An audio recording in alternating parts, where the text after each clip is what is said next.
Hey guys, welcome to my channel. My name is Courtney. Today, my new Hoover vacuum is going to be popping in and out of the video, dropping some major hints of what is to come on my channel. Thank you to Hoover for sponsoring today's video. Now let's get into this first DIY. For this DIY, I'm going to be working with wooden beads. My favorite thing, I always buy them from Amazon. I'm going to be using the 18mm as well as 20mm beads. You are definitely going to need more of the 18 than you will of the 20. Now, your pattern for this is totally up to you. You can paint these beads, you can stain these beads, tons of options, but what you want to end up with is 4 strands of bead with whatever pattern you decide, and each strand gets a little longer than the one before it.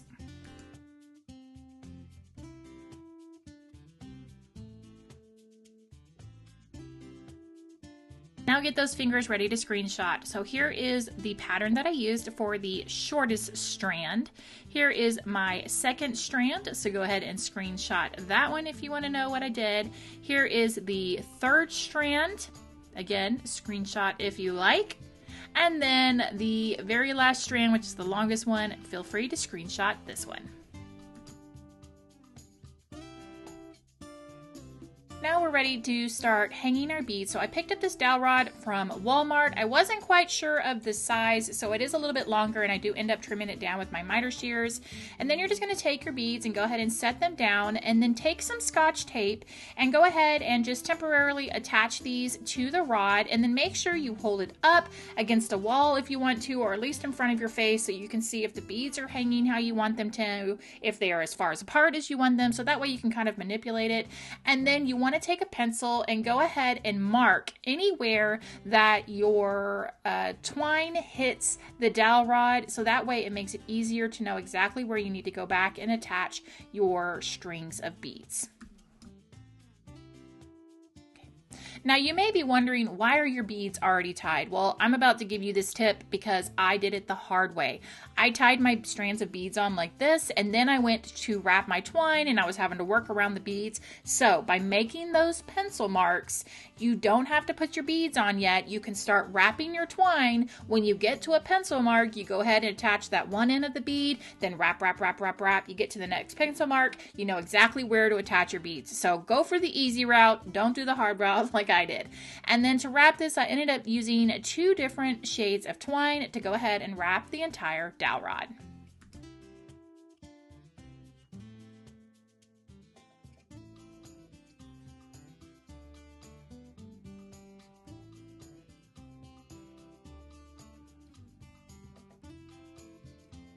My last step was to go ahead and take my lighter and just burn off some of the little fuzzies off of the twine. You know what I always say, if you're afraid of fire, you don't have to do this step. Just make sure you keep some water, maybe a fire extinguisher nearby, just in case. And there you go, you've got yourself a very pretty beaded wall hanging.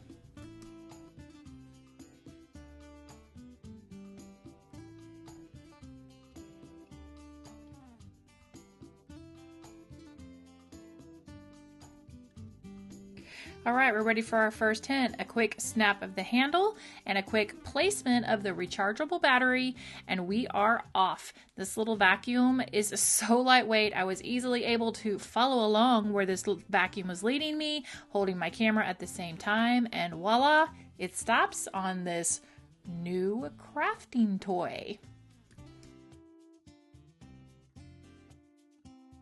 Moving into this next DIY, I'm going to be working with this wooden napkin holder that I got at Goodwill. So I wanted to work with these 2 kind of half oval pieces here, and at first I thought I could just kind of snap them off because they were kind of bending, but then I realized I think these are screwed on. So I flipped it over, pulled off the little foam feet, and sure enough, there are 4 screws. So I simply just unscrewed them, and then I had my 2 wooden pieces. Then I took some 120 grit sandpaper and gave them a really good sanding. They were kind of worn out, and so in some spots there was still kind of a sealer on it, but I wanted to kind of get it down to make sure there was no sealer on it of any type. And then once that was done, I didn't want to do a full-on major sanding of this because honestly my sander broke and I still need to buy a new one, but I kind of like this color. I just wanted to enhance it or darken it up a little bit, so I just took some brown cream wax and went ahead and rubbed it all over the wooden pieces.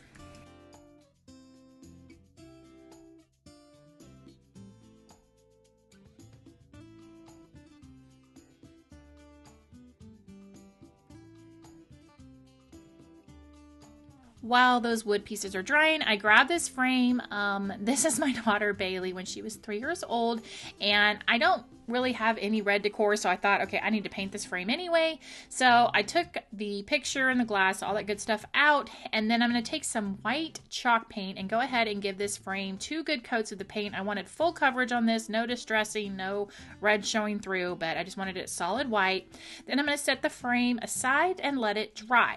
While that's drying, I'm going to take the backing from the frame and set it down on a piece of fabric that I had, and I'm going to trace around the back of the frame, and then I'm going to go ahead and cut that out, but leave a little bit of an allowance from the line so that way I can wrap the fabric all the way around the backing. And I'm just going to attach the fabric to the backing of the frame with some Gorilla Glue adhesive spray.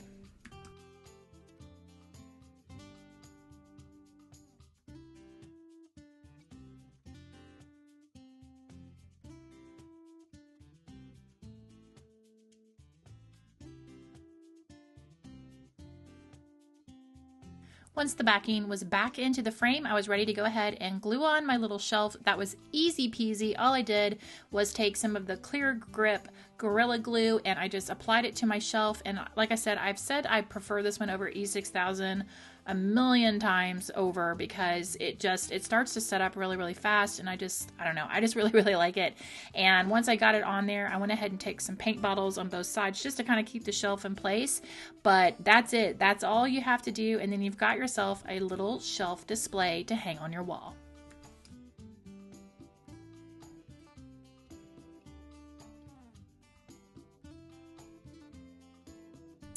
It's a good thing this vacuum is so lightweight because it can easily swivel and maneuver around all of these random craft supplies that are in a different room other than my craft room. What do you think this hint means? The fact that there's all these crafting items in a different room? I don't know. You tell me.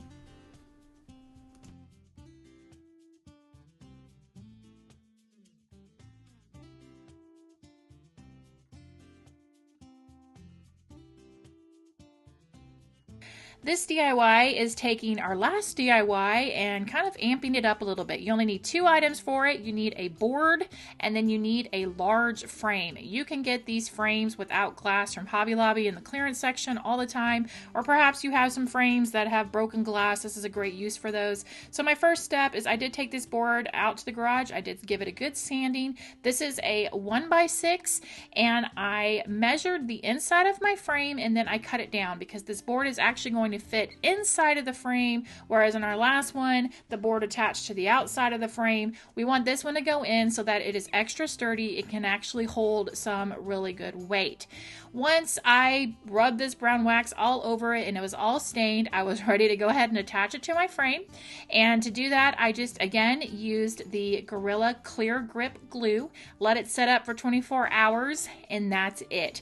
That is all there is to this project. You could do many different things with it. Perhaps if you did end up leaving the glass inside, you could make a dry erase out of it and then use the shelf to hold your markers and your eraser. Whatever you want to do to display it, it's a super DIY that you can do that's really easy, really fast, and it has a very big impact on your wall.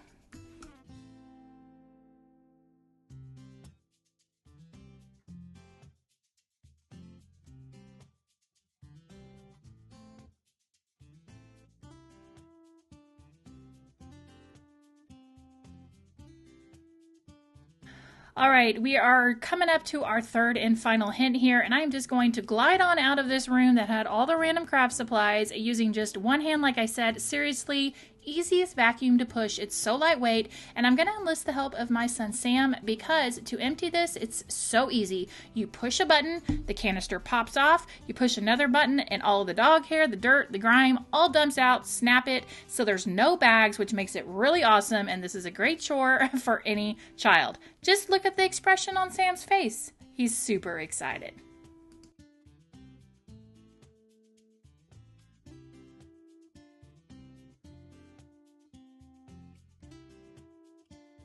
Moving in to this last DIY, I'm using an item from the Dollar Tree. It's one of their foam knee pads. I can't say that I've ever seen anyone do a DIY with these. Let me know if you've seen somebody use these, but I was determined to try to figure something out. And when I saw it, I thought, okay, it's going to be some kind of wall sconce, wall something or other.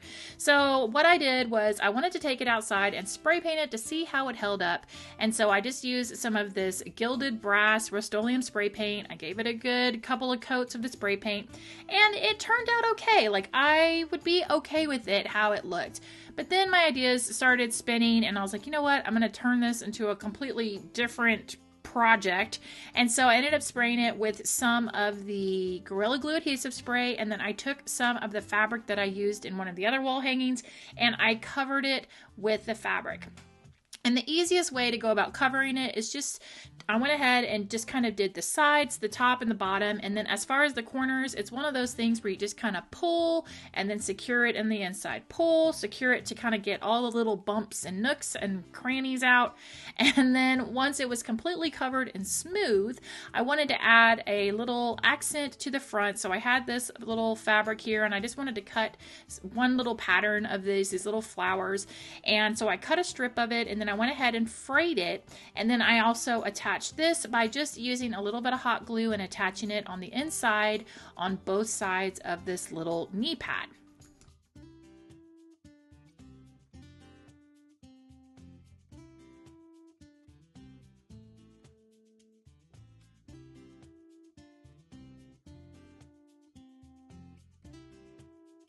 After that was all ready to go, then I needed to work on something to mount my little knee pad to, and I'm going to be using some large popsicle sticks, which I got from Walmart, and 2 of the large paint sticks that you can get in a 3-pack from Home Depot for 99 cents. And I needed just to decide how long I wanted this to be, so I just kind of stacked a bunch of popsicle sticks down, and ultimately the length that I decided to make it was pretty much the length of the painter stick, and then I just cut the painter stick where the handle part was, and it matched up perfectly with the popsicle sticks. So once I figured that out, then I needed to attach my popsicle sticks, and I'm just going to use some hot glue and just attach the popsicle sticks right where they start to go rounded onto each of the painter sticks, and then you end up with kind of a washboard looking thing. And at this point you could leave it natural. I went in and I went ahead and did some brown cream wax all over it. And then once it wasn't completely dry, it was still a little bit, I don't know, sticky, damp. I don't know. I think I let it sit for probably about 20 minutes, 25 minutes. I went in with some of my turquoise paint because I kind of wanted the brown to mix with it. And I just painted over it with 1 coat of that turquoise paint, and it all mixed up really, really nicely and gave me the look that I wanted.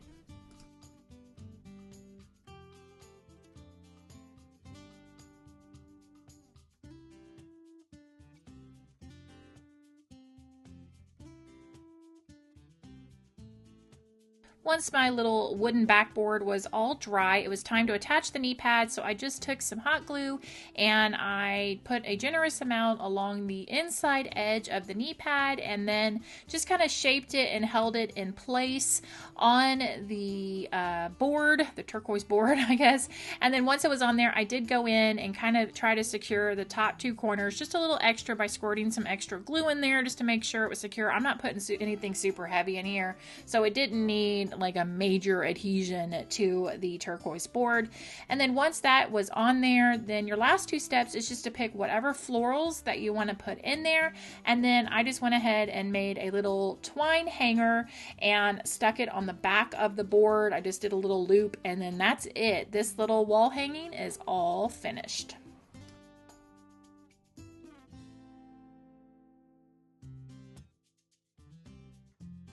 And there you go, 4 DIYs that you can make to spruce up your walls. Let me know down below which one of these was your favorite. Also, let me know if you have any idea what the 3 different hints mean. I'd love to know. And if you're curious about today's vacuum that helped us discover these hints, definitely check out the link below in the description box. I love this vacuum.